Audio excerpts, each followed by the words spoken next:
People, welcome back, man. Welcome back to another morning insider video with Adair. Talking about what happened over the international break with Mexico beating Honduras again, yet again. They take away that shame from their eyes of what happened back to back years in San Pedro Sula. Los Ticos. Fail again against Thomas Christian's men's Panama. And Surinamese didn't get past Jesse Marsh's Canadian team. And the Reggae Boys have failed again. Have failed again. They're devastated. One of the most depressing defeat of my time watching the Reggae Boys. We're going to get into it. We're going to get into it. But, Eddie, how you doing, man? Welcome again to my channel. Thank you for inviting me. It's an honor. Thank you. It's an honor being here, and I'm sorry for the last time I couldn't be with you, and I really apologize, my friend. And it's a pleasure to be here in this space talking about a CONCACAF, which is the thing that moves us all as a football fan. And yeah, as you mentioned, I guess something happened with the Reggae Boys that still many people that love football can't figure out what happened. Like your teammates really strong and we saw them performing the pitch in Nicaragua and Honduras, but now I don't know what happened. That's one of the biggest questions, I guess, of the CONCACAF Nations League. Yeah, I think that's one of the biggest results, if not probably second behind what happened in Toluca, the Honduran. The La Eight, as they call them in Central America, went behind the L3. But yeah, that's where we're going to start, man. What happened last here, just around this time, the first game of the quarterfinals, Claudio, Ruda, Ronaldo Ruda for Honduras, once it was Jamie Lozada last campaign, now it's Javier Aguirre and Rafa Marquez. Back to back in Honduras, 2-0 defeat in San Pedro Sula. Darkest place that you ever go to in Central America, San Pedro Sula. But take me what happened in San Pedro Sula, with Javier Aguirre, missile being thrown at him, his head spilled with blood all over. We're going to touch on what happened in Toluca, but what happened first in San Pedro Sula? Why the Mexicans never are hard to get a result in San Pedro Sula? I think, as we mentioned last time, once you go to Honduras, El Salvador, Costa Rica, Panama, Guatemala, it's tough to play in Central America. As also, I think we were discussing about Nicaragua and Jamaica, the fact that the Reggae Boys went to Nicaragua. I mean, it's not easy playing. It's not easy playing there. It's really tough. It's tough to face those teams once they're in their stadiums, in their with their peoples. I mean, that's 100%. It's a fact. It's tough to get points out of Central America. So much respect to Honduras, much respect to Costa Rica, Panama, all those Central American countries. You know, regardless of what happens after the pitch, and I know you saw like they were throwing a bottle in their head of his head, and he was bleeding. I mean, I want to talk about football, but just beyond that, in the pitch when you're facing those teams, it's difficult, very difficult. So as I think we were discussing last time, the fact that Jamaica was able to pull those points off of Honduras, as I think we were discussing, it was huge. And most of the people that follow, for example, the Jamaica and other nations, is like, well, if Jamaica is able to pull that off, I think they have pretty chance of going to the World Cup. Mexico has a tough time. So as you could see, also I think I don't know if you remember in the last World Cup qualifiers, the first game, El Salvador and the USA tied in Cuscatlan, and it was the USA with Pulisic, Weston McKennie, Yeah. Serginho Dest, and Tyler Adams, Aaron Long, the best squad, man, and they tied 1-1 in El Salvador, so it's not easy. And also, I think once Javier Aguirre was uh, formulating and putting together the starting 11, I think he made a mistake by putting Ochoa, Quiñones, and other players that I guess they already they're already their time is up. They already there's proven that they're not national team quality. Like those players, they don't have the what it takes to represent the national team. And so I don't know if you saw it, but there were like 8 changes compared to the starting 11 from San Pedro Sula. So Aguirre made 8 changes when they faced Honduras in Toluca in Mexico, when they went to Mexico to play the other game, the second remaining game, there was 8 changes. So it's proven that that starting 11 in Honduras, you may never see that 11 again once Aguirre is in the team. Yeah, yeah. But did after that final whistle, did it ever go across your mind that the Mexican team will never prevail to this semifinal? I honestly believe that it might sound crazy, but I believe that Honduras was going on. Like I believe that there was no way Mexico could come back with that basically 3 goals deficit because they needed to make 3 goals to pass. I was like, no, there is no way on earth that they're gonna defeat Honduras, but they did, man. I was doubtful. Honestly, I'm not gonna lie to you. I thought that Mexico didn't get what it takes to defeat Honduras, and I think everything was up for Honduras. Like they got everything in their favor. They just needed to make 1 goal, and Mexico was done, and they Yeah. couldn't pull it off. I mean, for me, honestly, something that I don't really understand why the teams in Central America when they go to play in Estadio Azteca or in Mexico, they lose, man. I don't know. Is it that I don't want to say the atmosphere because it's the same hostile atmosphere in Central America. I just think look, I think the first leg, the Honduran, they played really well. I think the passion was there. When you look at the midfield player, I don't remember his name, but he played for Toronto. When you look, I think Kevin Arriaga benched that game. But when you look on the midfield, they came with so much passion, with the energy. They turn up on everything to do everything to stop this Mexican team to try to get any success in their defensive third. And I think Ronaldo have done really well. But what happened in the second leg for me, I think he was a little bit too timid. I think he gave the Mexican a little bit too much respect. I don't know if because of the history of the Mexican team, played other teams in Toluca. I don't know what was it, but the mind frame, the mindset, everything was so different around the Honduran national team in the second leg. So I think they kind of defeat their own self with a negative chemistry of style of play. What Ronaldo Rivera, showed the fans that look the less quality on the pitch. But I would say no. What they have done in the first leg, they could have easily done it in the second leg. But I don't know if you have anything to say in terms of what I said that they were timid. It was a little bit too negative, defensive style. Luis Palma came off the bench to score a brace in the first leg. Started the second leg. Didn't really do much. Yes, Honduran team get the opportunity where they could have at least get that goal that you said, that decisive goal. It was just probably would have killed the tie, but they didn't get that goal. And once I saw the Mexicans scored first, I said that's it. They stand no chance.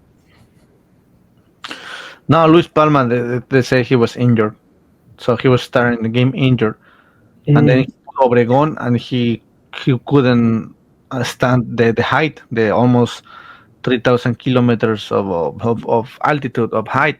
mhm.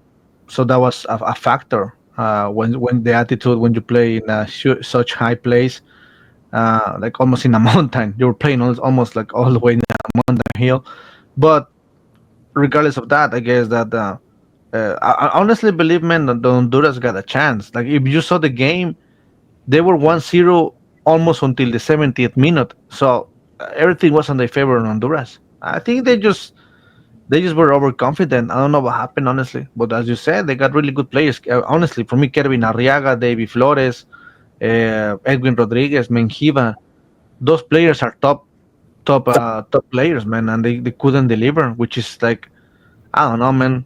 I I guess think, they I think David Flores was excellent in that first leg. Arriaga was on the bench. Kevin Rodriguez, I think both of them started. Him and Flores. I just don't know what is this issue with. You said these teams go away. Is it probably the altitude is a big factor? Is it what is the altitude at the highest peak in Honduras? Is it 2,000? They have a no, 3,000. no, no, no. They don't have that. Those in Mexico, yeah, they do have. And Toluca is the highest place in Mexico. That's the most, the highest altitude in the whole country. So, but you see, Orweda was managing Ecuador, and they play in Quito. He was managing Chile and Colombia, so he knows about it. That's I was like, no, Rueda's gonna prepare them because he already faced those teams. He also faced Mexico in the qualifier, so he knows what it takes. It was pure disappointment, man. There is no other way to describe that as pure disappointment. What is the issue? Is it that same disciplinary issue with Kyoto, with Honduras national team of what happened last campaign when he went off to You see, party? that's another thing. The in Honduras, the press, the media, they behave like hooligans, man. They behave like barra bravas. They behave like ultras. They take it personally, like they take it like a national issue, like some it's like a patriotic thing. But they don't tell people what's the real deal, the real problem. The real problem is the players.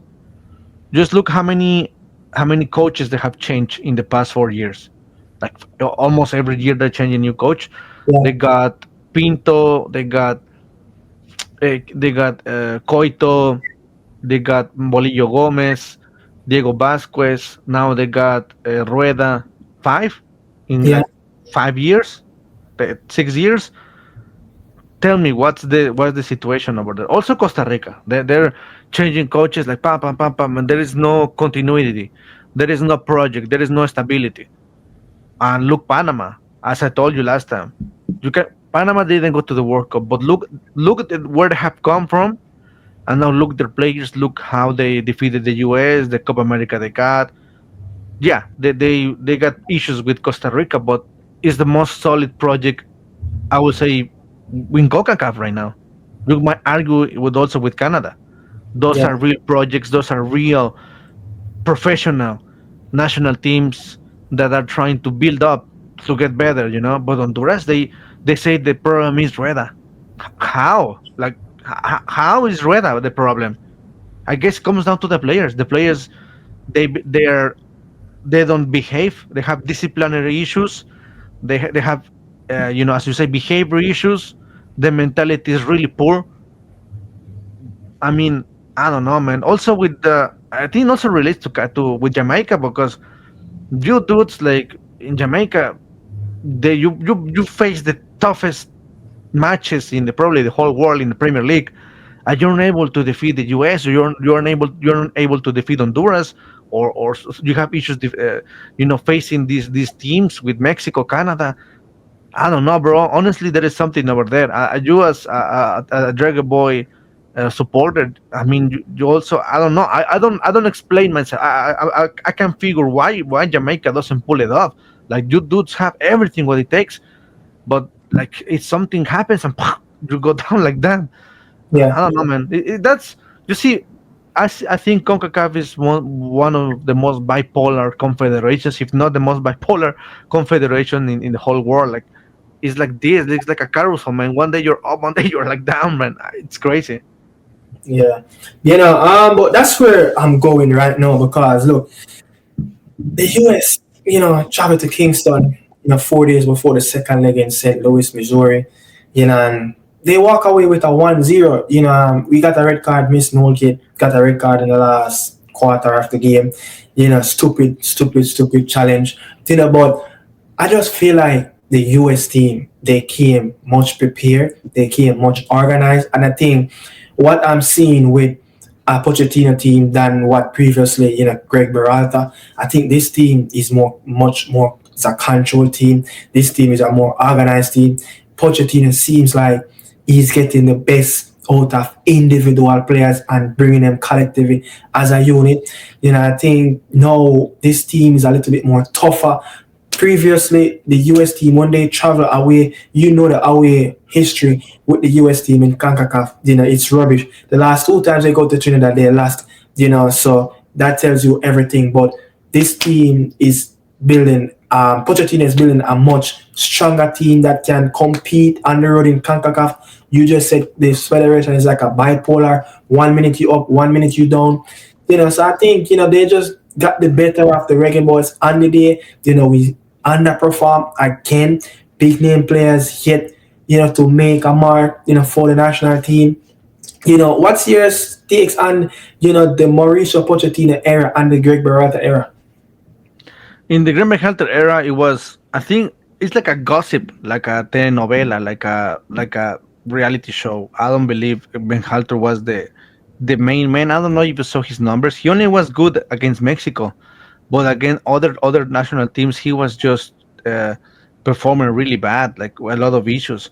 Yeah, he was able to probably manage the kids, to bring up the kids, but honestly, the US needed a different coach. And I'm gonna tell you this, and I don't know if you believe me, but I don't think Pochettino is the main man, and I don't think the US is gonna do something great.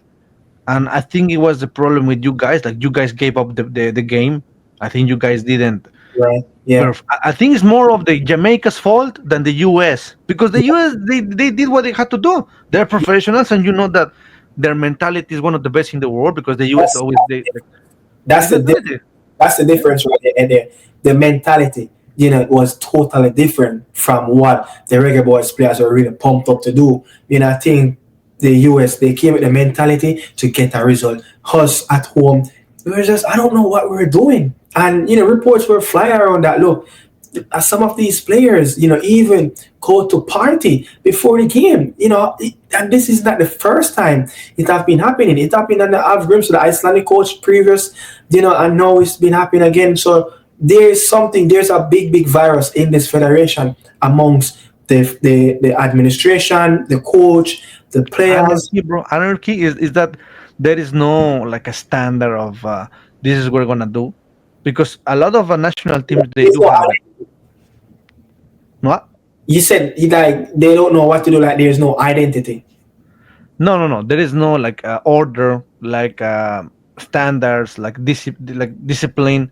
There is no like a So, hierarchy or somebody that puts order there. I just don't know, man. There's nothing much around the federation. The coach have said, look, these players are professional. They need to take care of their responsibility. You understand? They are playing for the national team. They should be doing stuff that they should be doing. Not doing negative stuff, not going out there and do stuff that they're not supposed to do.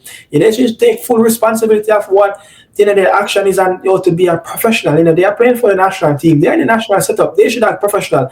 They should act like a militant soldier because they are represent the country, not their self. This is representing the country, and this is a big issue. Is it that the players that the heritage players that's born in the UK and the players that grew up in Jamaica, there's a big separation of gap right there in terms of the commitment, the passion, the will want to go out there and fight for the country. There's a big issue with that, in the country, that whenever the local players in Jamaica stepped on the pitch, you see more out of them. But when you see these players playing at the highest level in the English Premier League, the Championship, it's like, where's the passion? Where's the commitment? And this is something that has been talking about for such a long time in our history of Jamaican football.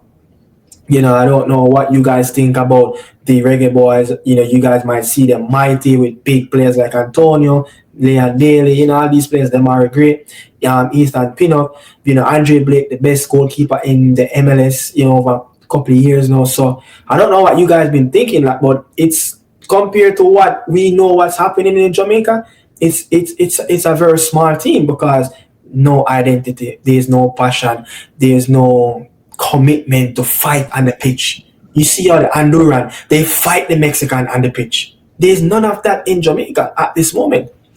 Well, you see, I will tell you this. This is what a lot of people in Central America are thinking about Jamaica and also in Mexico. That you guys are, as I told you, very bipolar team.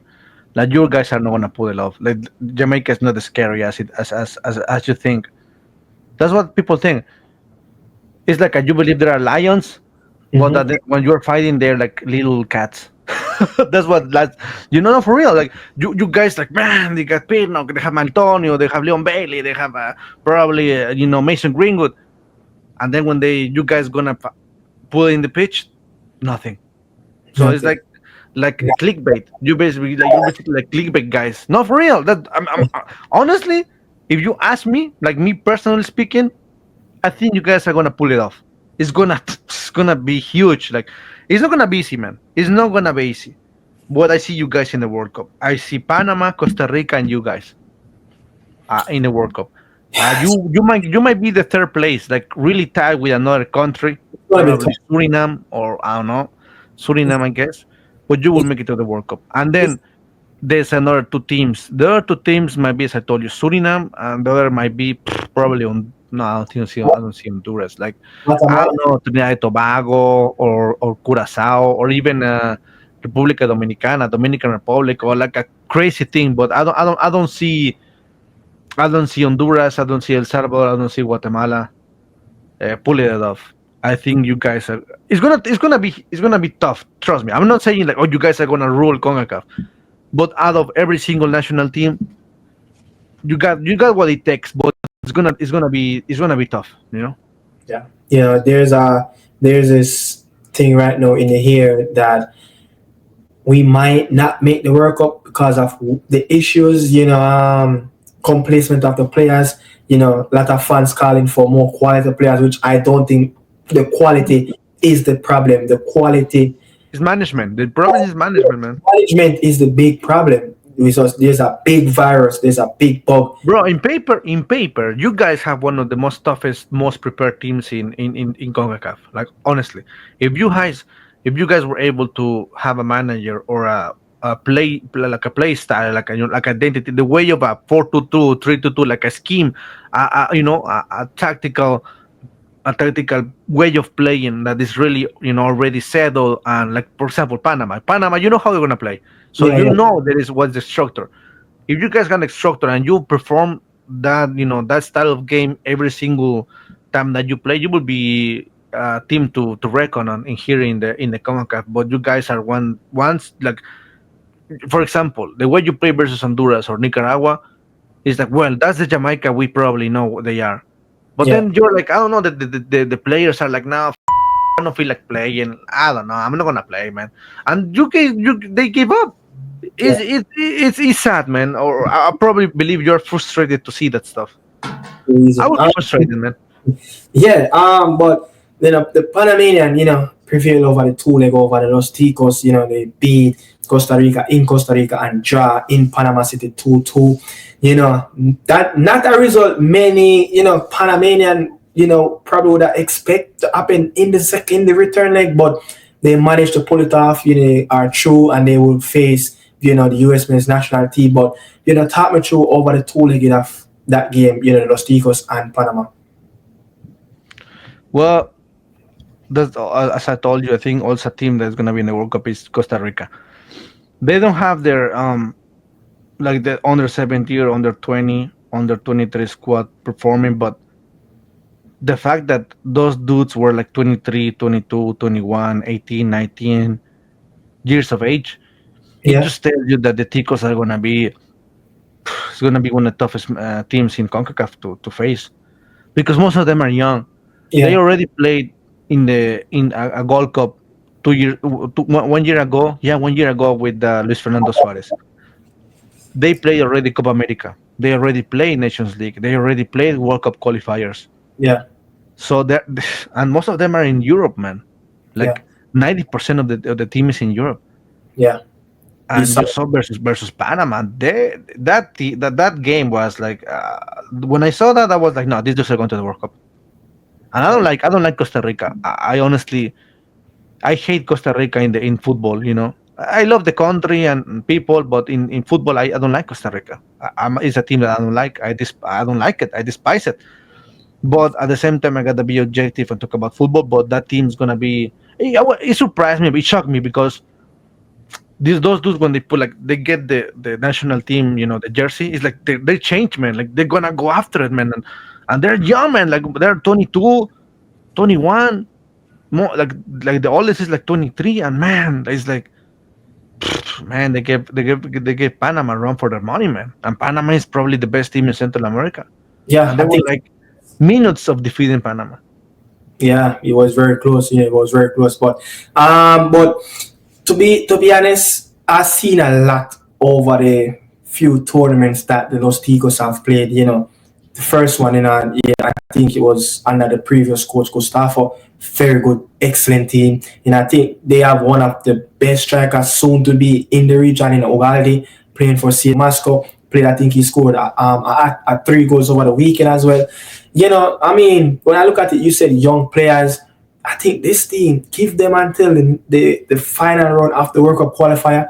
I think that will be their moment from then until into the future. I think they will probably be the next big team after Panama. But how long the Panamanian team can hold on this type of success that they having over the Mexican. Not saying they beat Mexico over the previous game. They played really well, but very close. But they knocked out the US out of the Copa America. But I think the next team probably will follow suit. Will Claudio Viva be there? In the future, we don't know No, as he's yet. gone. Gone. Claudio Vivas is gone.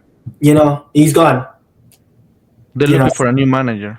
so now they're looking for a new manager now. So Claudio Vivas is gone there. as soon as if they can make that right appointment, someone just like what Thomas Christiansen Spaniard have done, someone that can come in like a Gustavo Alfaro with his quality and in the pitch can really demonstrate the tactics and let this young player, these young But players. that's what I'm saying. Like look at Costa Rica. The same team probably as Honduras, Jamaica, and other countries. They've been firing coaches, Ryan, pam, pam, pam, since La Volpe. They got Pinto. They got who else? Like a lot of coaches. I'm forgetting these coaches. What wasn't the guy from Comunicaciones right now? I don't know what's his name. Marcelo. Uh, no, the guy from Comunicaciones right now. Oh, The manager in Comunicaciones used to be the manager of Costa Rica, so that's four. Then you got also Matosas. Then you got what? Luis Fernando Suarez. Now you got Alfaro. Now you got Vivas. It's like eight managers in less than 10 years. More like 10 managers in 10 years. And they're going to the World Cup since Brazil 2014. yeah. As I think is the fact that the country comes together when it comes to the World Cup and they close everything they want to go to the World Cup. That's having like pride for the country. The players are good. Like let's be honest, the players are good. So they have an identity. When I don't know those ticos, but those dudes are really good, man. Like I don't want to talk good things about them, but Yeah. man, like it's the opposite of what One I day, want. one day that team will get to the point where they want to be, and I think they will make it to the next couple of World Cups with these young players. They're going to the World Cup, but trust me, it's gonna be also tough. But they're going to the World Cup. Yeah, There is no doubt for me that they're going to the World Cup. but it's all about who will be the next coach. That's the next big news. Yeah, Honestly, it doesn't matter which coach it is. They're going to go to the World Cup. I don't see. they're that good. They're that good. They're They're that good. that good, man. Yeah, yeah. They got, and I get the manager that they get because most of the team plays in Europe, man. Like you see the starting 11. I guess only two or three players play in the national team, but they were able to left like six players out of the squad, man, that play in Europe too. So Wow. if you see those players, they're gonna perform. They're either in the MLS, they're either in South America, or they're in Europe, also in Mexico. So I Yeah. mean, it's a really good squad, man. Costa Rica. Yeah, I think they have some good strikers really coming through through that setup. I mean, but look, the Cinderella story of over. With the Surinamese. They lost at home and lost in Toronto. Against a very impressive team. Much people would say this is the best team in CONCACAF at this moment. The Canadian national team. I know you talk highly about this Surinamese team. I know you talk highly about Jesse Marsh, what he have been doing for the Canada national team. But two-legged game. Did you even predict this Suriname team to get something evil from the game in Suriname? I guess Suriname is gonna be. They might go to the World Cup probably in the fourth or fifth place. And gotta go to the The Internet cut. to the wild card probably. Yeah, but I believe that Suriname it's a team that they're building up. So they're calling players from I think it was from England, from France or Netherlands, Germany played in. Yeah, Germany. So you see, the, I think Suriname can go to the World Cup. Honestly, bro, it takes time, man. But the fact that they're basically preparing themselves versus Canada, which is the best team, is for them is like gold.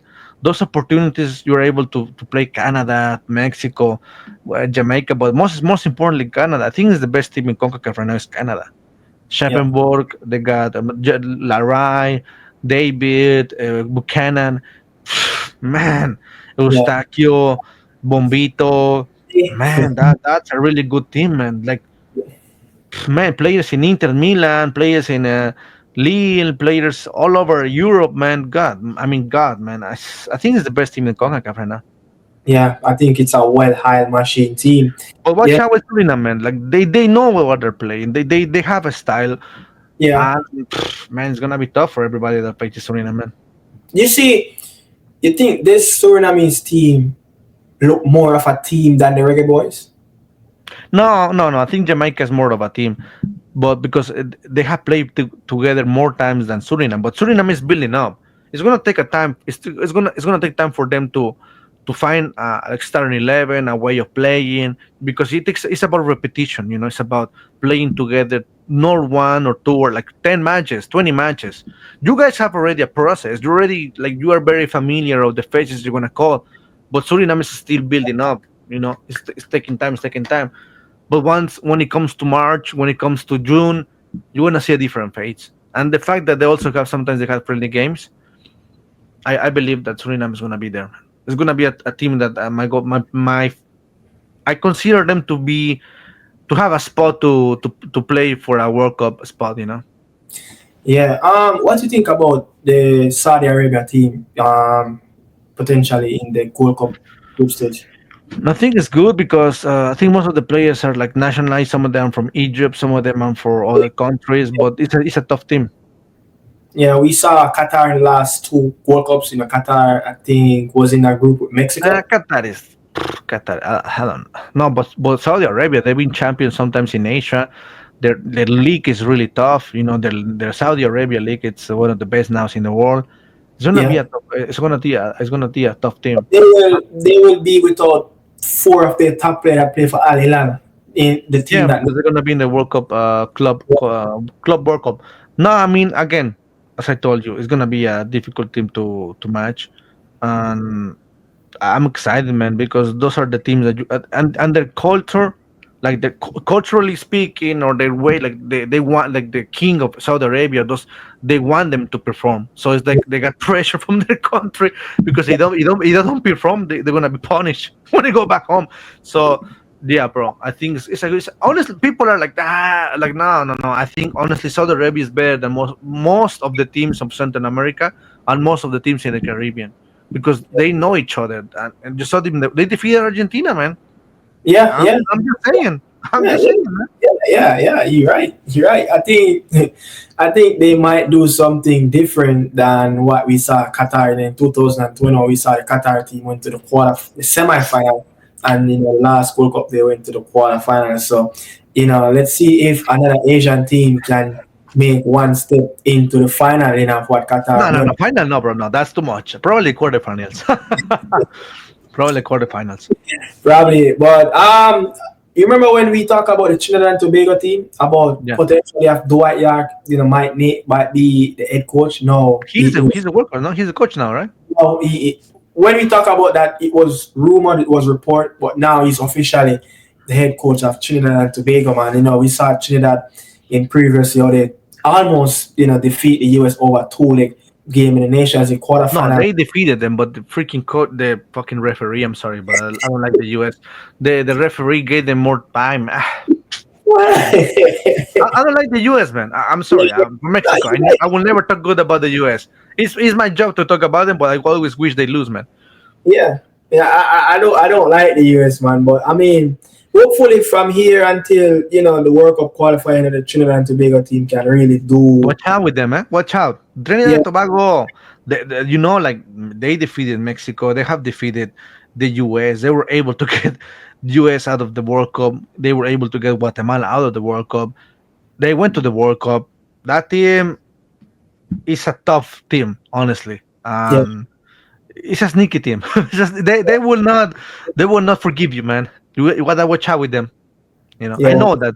Me, personally speaking, as a Mexican supporter, we face them. I think you probably know also how they play. and sometimes they can be the best team, and you never like how the hell they're playing like this.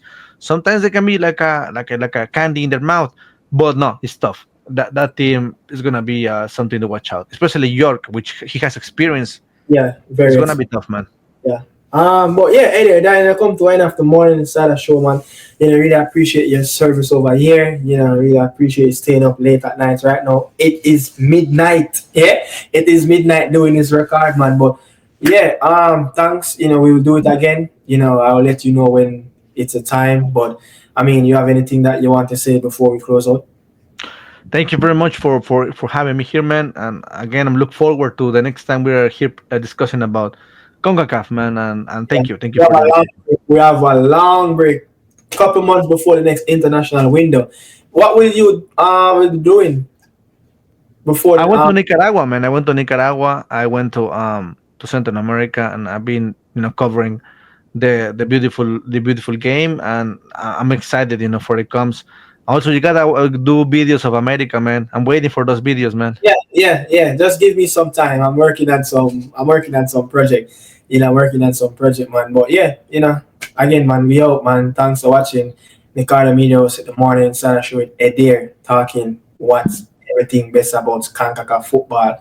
Understand, people? I'm out. Ciao, ciao.